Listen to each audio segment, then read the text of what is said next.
The United States and China are fighting for influence in Latin America. In the past 2 decades, China has invested more than $160 billion in the region and now counts 20 Latin American nations as Belt and Road Initiative members. What's even more concerning for the US is that China didn't even consider Latin America and the Caribbean a priority target for China's overseas investments. Look at some recent comments from US senators. Bill Hagerty from Tennessee states, "This is our hemisphere that we're talking about. China is literally eating our lunch." Senator Edward Markey recently stated, "China has a plan. We don't have a plan." Can the US contain China and become the dominant player in the United States' own backyard?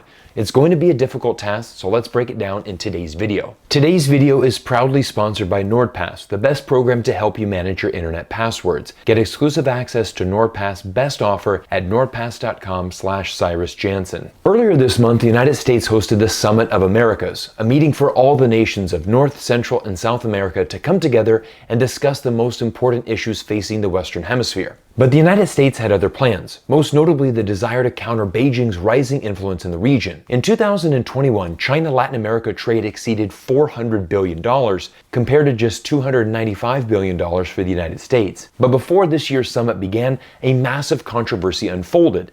The United States government decided to ban Cuba, Venezuela, and Nicaragua from attending the summit. Why? Simply because the United States doesn't feel those countries share the same values in democracy. To be honest, this was an embarrassing and selfish decision the US government made, and it immediately backfired in their face. Remember, this is a summit of Americas. Every nation in the region deserves a seat at the table.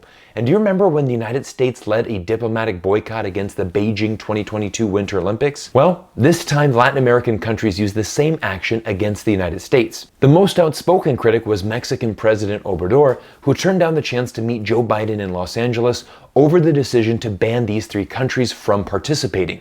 Leaders from Honduras, Bolivia, El Salvador, and St. Vincent and the Grenadines all followed Mexico's lead. Instead of hosting a summit whose stated goal was to build a sustainable and resilient and equitable future, the only thing that this summit will be remembered for is the countries who weren't allowed to come, and also those countries who sent a clear message to the United States that they don't agree with playing political games at important world summits. I watched a lot of the speeches from that summit, and my favorite came from the Prime Minister of Barbados, who looked directly at Secretary of State Anthony Blinken and stated the following. "It's wrong that Cuba and Venezuela, Nicaragua are not here because, as you heard from Bahamas, that we need to speak with those with whom we disagree. And we don't only need to narrowcast. That's the part of the problem of the world. There's too much narrowcasting instead of broadcasting. There's too much talking at instead of talking with." Let me highlight that last sentence once again. There's too much talking at instead of talking with. In my opinion, this is one of the most common errors the US government makes in foreign diplomacy. We always want the world to do things our way. We selfishly think that whatever is good for America must be good for the world. But every country deserves the right to choose their own form of government, and every country should have the freedom to choose with whom they do business with. In an earlier video entitled "The Real Reason America is Scared of China Global Expansion," I highlighted many Latin American countries are willing to trade with China as opposed to the United States because the US reputation in Latin America is one of overthrowing elected leaders, installing coup governments, and building US military bases on foreign soil. On the other hand, this article from the South China Morning Post shares China's vision. China is seemingly everywhere, investing in strategic technologies, embedding itself in 5G networks and other infrastructure, building military alliances, working political relationships, and joining projects early to gain influence. Here is an amazing statistic. Of the 31 countries in this region, 25 of them have partnered with China to build much-needed infrastructure projects for economic development. The Summit of Americas was supposed to be the United States' chance to show their commitment to the Latin American region, but unfortunately for the US, the summit was poorly organized and lacked any real tangible benefits for the nations who attended. Richard Haass, president of the Council on Foreign Relations, stated, "The Summit of Americas looked to be a debacle, a diplomatic own goal. The US has no trade proposal, no immigration policy, and no infrastructure package. Instead, the focus is on who will and will not be there. Unclear as why we even pressed for this to happen." Nicholas Cole, professor of public diplomacy at the University of Southern California, stated, "It's freaking amateur hour. It doesn't seem like they, the United States, prepared with image in mind. Chinese summits are a very different animal. In this article from the South China Morning Post, the authors highlight the difference between US and Chinese summits. The US hosts their summits with the goal of making sure that every country who attends respects and embraces America's version of democracy. This is an unrealistic goal, as it's impossible for every country to embrace the American style of governance. In contrast, China comes to the table handing out infrastructure projects that Southeast Asia, Central Asia, Eastern Europe, and Latin America all desperately need to advance their economies. Another problem for the US government is the lack of money they have to offer at these summits. The US government always prioritizes projects that back the military-industrial complex. The best example I can give is the Biden administration proposing to send $40 billion to Ukraine for more military supplies. The big winner in this deal, of course, is America's defense contractors. Meanwhile, at the Summit of the Americas, Biden offered $617 million for the 31 countries in Latin America, which is just under $20 million a country. In an earlier video, I highlighted that Joe Biden offered $150 million for the 10 countries in the ASEAN alliance. This compares to China's $1.5 billion pledge last November to the same region. Wu Yushan, political science professor at National Taiwan University, goes on to state, Biden's main problem is this administration's inability to offer economic goodies to foreign countries for them to happily align with the US. Because global liberalism has been so successfully discredited by Trump and detested by the American voters. China, on the other hand, has more leverage. Ultimately, it comes down to a difference in how the US and China operate politically. In the West, economics are important, but as seen in Los Angeles, they are often overshadowed by other issues, including migration, women's rights, inequality, and governance.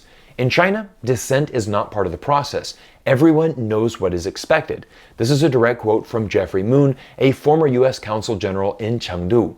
In America, such events have economic dimension, but the political dimension is much more important. The world knows China is a one-party system and will continue to be for the foreseeable future, with President Xi Jinping set to rule indefinitely. The US, of course, is a two-party state, and the Democrats are expected to lose a lot of power in the upcoming midterm elections. Will the United States elect a Republican president in 2024? All of these factors are important for Latin American countries to consider. Honestly speaking, when Joe Biden took office, there was a lot of optimism in Latin America. When he was vice president, Joe Biden visited the region 16 times.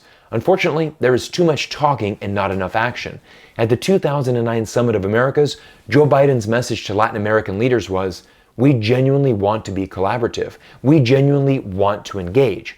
But notice how he discusses these things. Everything is, we want to do this, not we are going to do this. And Eric Farnsworth, a former State Department official, recently shared that Latin American region is crying out for economic relief following the pandemic and getting little help from the United States. Meanwhile, China is sitting and waiting with an open checkbook.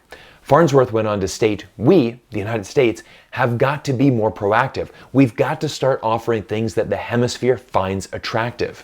Moving forward, the US and China will continue to battle for more leverage in regions around the world. My hope, especially for these smaller developing nations, is to have the chance to collaborate and partner with both the United States and China. And I firmly stand by the words of the Barbados Prime Minister. We need to do more talking with than talking at. Everyone, thank you for making it to this point in the video, and I want to give a huge thank you to NordPass for sponsoring today's important message. Before discovering NordPass, do you want to know how I stored my internet passwords? I literally used the Notes application on my iPhone and wrote down every single username and password into one document. Not only is this incredibly dangerous, but it is extremely inefficient. Now I exclusively use NordPass. Their software helps you secure, organize, and access your passwords from anywhere, in addition to saving you time by generating new passwords and autofilling them in on websites. Get exclusive access to NordPass Best offer at nordpass.com/CyrusJansen, or use the code CyrusJansen at checkout and receive an additional month for free. This product has been a game changer for me as a digital creator, and I guarantee that you will absolutely love this product. The amazing thing is with my discount code, this technology will only cost you 67 cents per month for this amazing program. Everyone, thank you as always for your incredible support. Thank you to NordPass for once again sponsoring today's video. Take advantage of today's offer, and I look forward to seeing you all in another video soon.